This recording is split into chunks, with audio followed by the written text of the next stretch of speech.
Hello दोस्तों, मैं पूनम शाह उम्मीद क्लासेस के यूट्यूब चैनल पे आप सभी का स्वागत करती हूँ। कैसे हैं आप सभी? मुझे उम्मीद है कि आप लोग सभी अच्छे होंगे और एग्ज़ाम की तैयारी आपकी ज़ोरों शोरों से चल रही होगी। तो मॉक टेस्ट की जो सीरीज़ है वो आप लोगों के लिए ही है, ताकि आप ज़्यादा से ज़्यादा प्रैक्टिस कर सके और अपनी एग्ज़ाम की तैयारी को और मजबूत आप कर सके। किसी भी एग्ज़ाम की आप तैयारी कर रहे हो, मैं ये चाहती हूँ कि आप जल्दी से एक ऑफिसर जरूर बने, जिस भी परीक्षा की आप तैयारी कर रहे हैं। तो चलिए अपनी जो प्रैक्टिस है उसे हम स्टार्ट करते हैं। तो जो फर्स्ट क्वेश्चन है उसमें हम देखते हैं, फर्स्ट क्वेश्चन है आपका correct form of the verb का। देखिए दोस्तों, इस क्लास में हम जो है कॉमन टॉपिक्स है वो ले रहे हैं, जो सभी जिस भी कंपटीशन एग्जाम की आप तैयारी कर रहे हो सभी में ये टॉपिक तो आते ही आते हैं। Correct form of the verb है, वॉइस है, नरेशन है, ये सभी आते हैं। तो इसके लिए आप भी रेडी रहिए कि ये टॉपिक में से अगर आपके क्वेश्चन आ जाए तो वो गलत बिल्कुल भी ना हो। तो देखिए first question correct form of the verb से रिलेटेड है, the boys dash in the river. तो जनरली यहाँ पे बात कर रहे हैं, तो यहाँ पे आप देख रहे हैं जो चल रहा है कि बॉयज क्या कर रहे हैं, स्विमिंग कर रहे हैं। तो रहा है रही है का सेंस आ रहा है, किसका आ रहा है, रहा रही रहे का। और जनरल सेंस में बोल रहे हैं यानी कि प्रेजेंट में आ जाएगा। तो प्रेजेंट कंटिन्यूअस टेंस का यूज करेंगे। अब क्यों करेंगे ये भी आप देख लीजिए। हमारे पास जो 4 ऑप्शंस दिए हुए हैं, इन ऑप्शंस में ही आईएनजी फॉर्म आ रही है। तो एक तो आईएनजी फॉर्म वाला जो है जिसमें हैज बीन लिखा हुआ है, हैव बीन लिखा हुआ है, ये तो आपके हैं प्रेजेंट परफेक्ट कंटिन्यूअस टेंस के। तो प्रेजेंट परफेक्ट कंटिन्यूअस टेंस का यूज आप कहाँ करते हैं, जहां पे सिंस या फोर के साथ में टाइम दिया हुआ होता है। तो इस सेंटेंस में सिंस या फोर है नहीं, तो ये दोनों ऑप्शन तो आपके रॉन्ग हो गए। ये दोनों ऑप्शन क्या हो गए, आपके रॉन्ग हो गए। तो करेक्ट ऑप्शन आपका कौन सा है, अब देखिए कि इज स्विमिंग आएगा या आर स्विमिंग आएगा। तो बॉयज क्या है, बॉयज आपका प्लूरल सब्जेक्ट है, प्लूरल सब्जेक्ट है तो हेल्पिंग वर्ब भी क्या आएगी, प्लूरल आएगी। तो इज तो आएगी नहीं, तो ये आपका रॉन्ग हो गया। तो राइट आपका कौन सा है, राइट है आपका ए। तो बॉयज आर स्विमिंग, तो the boys are swimming in the river. Clear हुआ आपको? नेक्स्ट देखिए हमको 2 तरीकों से चलना है। एक है हमारा एलिमिनेशन मेथड, दूसरा है जो आपने रूल्स याद किए हैं, जिन रूल्स को आपने सीखा है। जिसने भी रूल्स नहीं सीखे हैं, मैंने टेंस में पूरा ही एक प्लेलिस्ट है मेरी, उसको आप जाकर के देख सकते हैं। पूरा डिटेल में मैंने आपको समझाया है कि कब किस टेंस में किसका यूज करते हैं, कौन सी वर्ब का यूज करते हैं, कौन से टेंस का किस सेंटेंस में यूज होता है। तो देखिए correct form of the verb है I dash his letter a week ago. तो देखिए यहाँ पे इंडिकेशन हमें क्या मिला, अगो। क्या मिला, अगो, जो कि पास्ट की बात कर रहा है। किसकी बात कर रहा है, पास्ट की बात कर रहा है। इसके अलावा आपके और भी कोई सेंस की बात नहीं कर रहा है, एक जनरल टेंस की बात कर रहा है ये कि पहले उसने क्या है, लेटर उसको रिसीव हुआ था 1 हफ्ते पहले, तो वो काम हो चुका है। तो अब देखिए यहाँ पे आपका जो करेक्ट ऑप्शन है वो कौन सा आएगा, यानी कि अगो है। तो जब भी किसी भी सेंटेंस में अगो, यस्टरडे ऐसे जो वर्ड्स दिए हुए होते हैं तो वो किस में बनते हैं, पास्ट सिंपल टेंस में बनते हैं। किस में बनते हैं, पास्ट सिंपल टेंस में। और इसकी जो पहचान होती है वो होती है second form of the verb. तो राइट आंसर इसमें कौन सा होगा, इज रिसीव्ड आएगा, नहीं आएगा। हैज रिसीव्ड नहीं आएगा, आर रिसीव्ड भी रॉन्ग हो गया। तो सेकेंड फॉर्म आपकी डी है, तो right answer is D, received. तो I received his letter a week ago. Next देखिए he dash to the cinema tomorrow. तो देखिए यहाँ पे भी हमको इंडिकेशन मिल गया कि टुमारो आपको दिया हुआ है। अब ये जो टुमारो है ये किसको डिनोट करता है, फ्यूचर को। किसको डिनोट कर रहा है, फ्यूचर को डिनोट कर रहा है। और फ्यूचर में भी जनरल सेंस में बात कर रहा है, तो कौन से टेंस का यूज करेंगे, फ्यूचर सिंपल टेंस का, जिसकी पहचान क्या होती है, विल, शैल प्लस वर्ब की फर्स्ट फॉर्म। तो यहाँ पे क्या आएगा, अब देखिए इस गो आएगा क्या, नहीं आएगा। इस गो आएगा, नहीं आएगा, आर गोन गलत हो गया, शैल गो। अब बताइए ही के साथ विल आएगा कि शैल आएगा, कौन सा आएगा? ही के साथ किसका यूज करते हैं? तो देखिए यहाँ पे शैल का यूज तो करते हैं आई और वी के साथ में, बाकी सबके साथ में किसका यूज करते हैं? ही का यूज करते हैं। और आई और वी के साथ भी हम विल का यूज कब करते हैं, ये भी मैंने टेंस वाली क्लास में आपको समझाया हुआ है, उसे आप जाकर के देख सकते हैं। तो देखिए यहाँ पे ही के साथ में किसका आएगा? विल का यूज होगा। तो right answer is C. Right answer क्या है? सी। नेक्स्ट देखिए वॉइस से रिलेटेड है। वॉइस को जब भी मैंने पढ़ाया है तो मैंने आपको हमेशा ये कहा है कि आपको इसमें ऑब्जेक्ट ढूंढना है। क्या ढूंढना है? ऑब्जेक्ट ढूंढना है। अब देखिए यहाँ पे जो आपको दिया हुआ है, it is the time to shut the door. तो यहाँ पे जो सेंटेंस है, ये सेंटेंस आपका क्या दिया हुआ है? यहाँ पे इट इज द टाइम। देखो ये अलग टाइप का क्वेश्चन है, ये ऐसे ही क्वेश्चन आपको परीक्षा में कंफ्यूज करते हैं। इट इज द टाइम, तो बच्चे क्या सोचते हैं? इस ऑब्जेक्ट को बना लेते हैं टाइम, इसको बना लेते हैं हेल्पिंग वर्ब, जो कि आपका गलत होगा। आगे देखिए वर्ब है आपकी, वर्ब ढूंढो। सबसे पहले तो आपको वर्ब ढूंढनी है। द डोर, ये हो गया आपका ऑब्जेक्ट। ये क्या हुआ? ऑब्जेक्ट। जब भी इट इज द टाइम आता है, तब हम जब पैसिव वॉइस बनाते हैं तो इट इज द टाइम में कोई भी चेंज नहीं करते, यानी इट इज द टाइम तो इट इज द टाइम की जैसे ही रहेगा। क्लियर?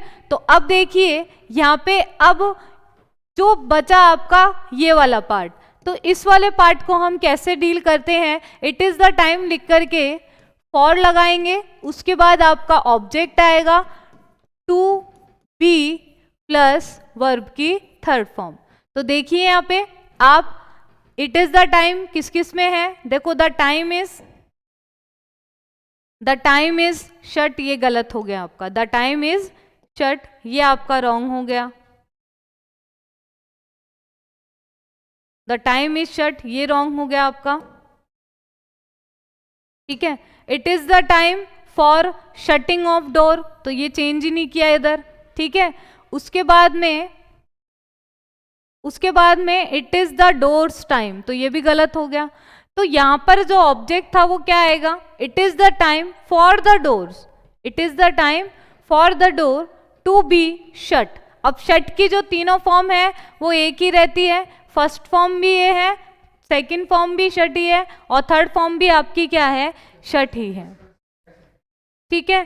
तो यहाँ पे जो डोर्स लगा हुआ है, तो ये है आपका the door is to be, the door is to be. इसको सही कर लीजिए आप। द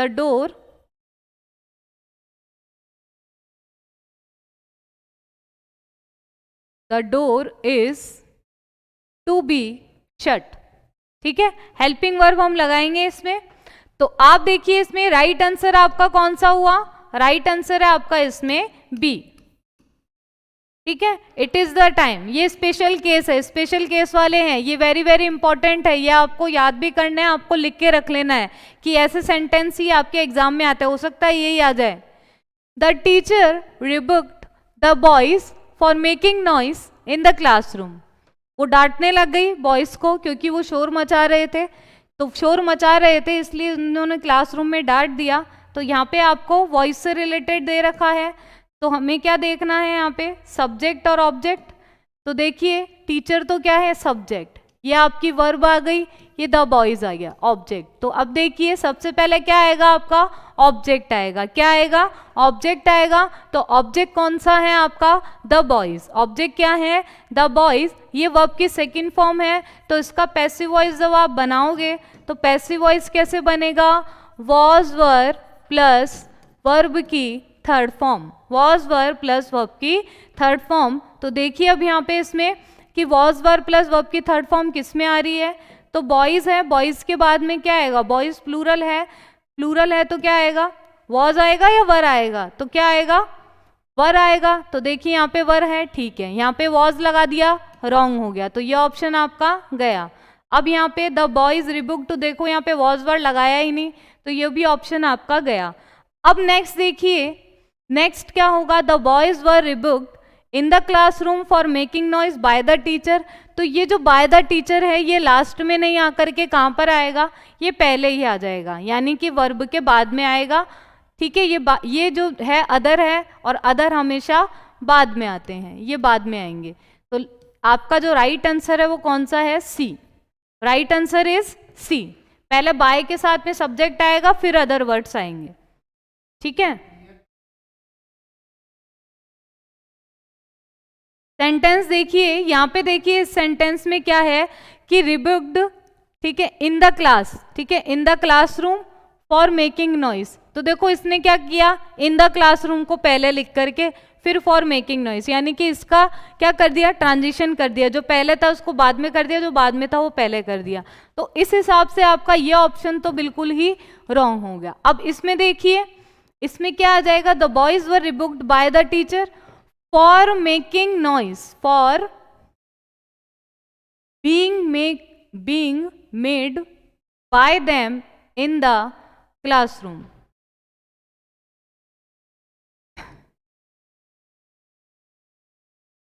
ये नहीं आएगा इसमें, ठीक है। और ये मेकिंग नॉइज को भी क्या कर दिया, क्योंकि आईएनजी फॉर्म है तो क्या हो गया, being made by them in the classroom. तो right answer is C. Right answer आपका कौन सा हो जाएगा, सी आ जाएगा। ठीक है, अब बाय देम यहाँ पे किस लिए आया है, बाय देम किसकी बात कर रहा है, इन बॉयज की बात कर रहा है। तो इसके लिए जो ऑब्जेक्ट है मेकिंग के लिए वो कौन सा है, बॉयज है, इसीलिए आया है देम। ठीक है, हमें अदर ऑप्शंस को भी कंसीडर करना है। ठीक है, तो ये देखिए सी ऑप्शन आपका बिल्कुल करेक्ट है। नेक्स्ट देखिए, you need to complete it immediately. तो यहाँ पे आपका देखिए मॉडल के साथ में आपके आ रही है फर्स्ट फॉर्म, मॉडल के साथ में फर्स्ट फॉर्म आ रही है। मॉडल क्या है, नीड टू, ठीक है, कंप्लीट इट। तो वर्ब की कौन सी, ये तो आपका हो गया ऑब्जेक्ट, ये क्या हुआ आपका ऑब्जेक्ट हो गया। उसके बाद में ये है आपकी सब्जेक्ट हो गया। तो अब देखिए यहाँ पर क्या आएगा, यहाँ पर देखिए अब आप इसमें सही ऑप्शन क्या आएगा, यू नीड टू बी। तो यहाँ पे क्या आएगा, यू नीड, यानी वर्ब की फर्स्ट फॉर्म है यू नीड, तो क्या आ जाएगा, you are needed to complete it immediately.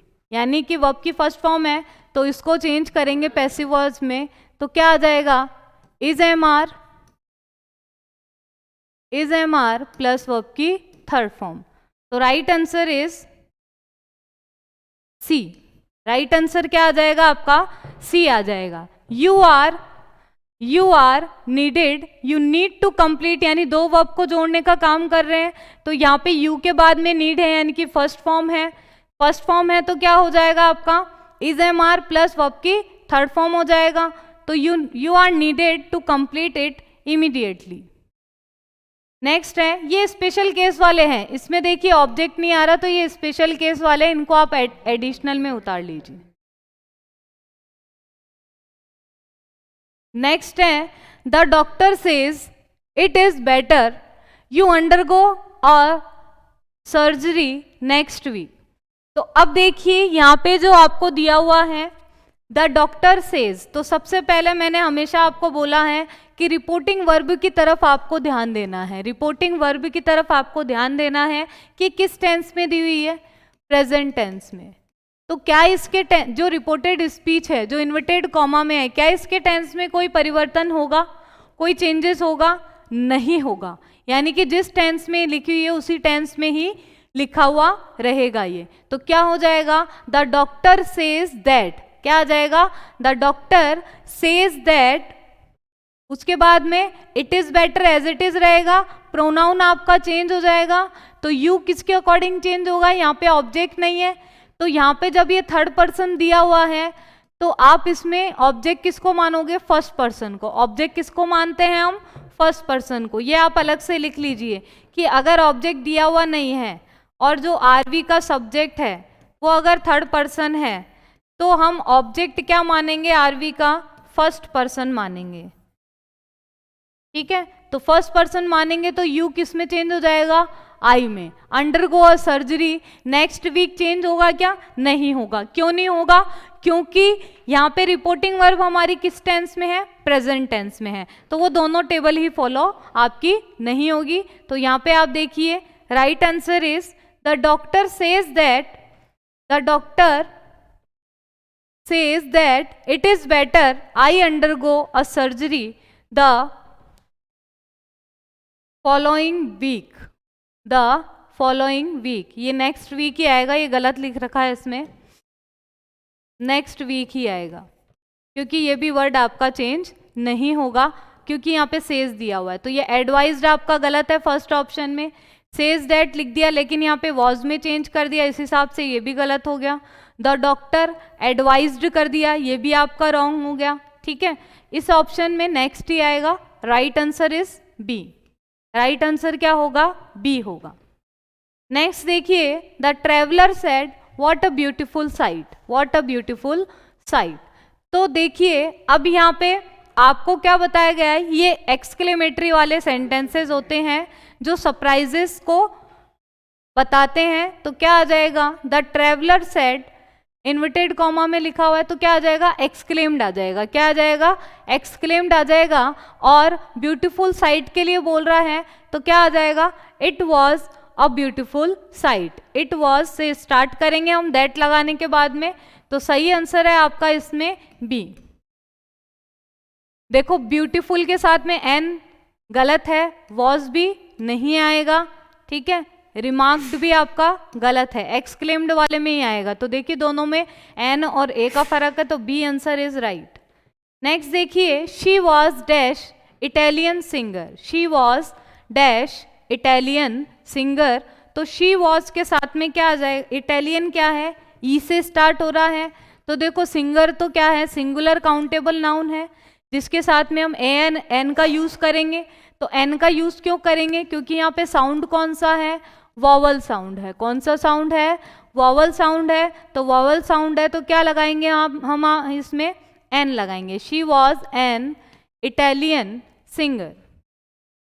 Next देखिए, he arrived dash home after dark, he arrived at home after dark. तो एन आएगा, द आएगा, ए आएगा या नो आर्टिकल आएगा, क्या आएगा, ही अराइव्ड होम। तो देखिए जब भी आपको अराइव्ड, रीच, कम, गो, उनके बाद में अगर होम मिल जाता है, अराइव, कम, गो, रीच, इनके बाद में अगर आपको होम वर्ड लिखा हुआ आ जाता है तो उससे पहले हम कोई भी आर्टिकल का यूज नहीं करते हैं, कोई भी आर्टिकल नहीं आएगा। Is it clear? तो दोस्तों आज की जो क्लास है वो यहीं तक हमारा जो सेशन है वो फिनिश होता है। ये क्वेश्चंस आपके लिए नए भी थे कुछ, तो आप उनको नोट डाउन करके लिखिए। फिर भी कोई डाउट रहता है तो इन क्वेश्चंस को मैं आपको दोबारा समझा दूंगी, कन्फ्यूजन की कोई बात नहीं है। आप वीडियो को अगेन देखिए ताकि आपको वो और भी अच्छे से क्लियर हो। फिर भी नहीं आता तो उम्मीद क्लासेस आप लोगों के साथ है, आपके हार्ड वर्किंग के लिए साथ है। वीडियो को लाइक, शेयर एंड सब्सक्राइब करना ना भूले और बेल आइकन पर क्लिक करना ना भूले ताकि लेटेस्ट अपडेट्स आपको मिलते रहें। Thank you so much.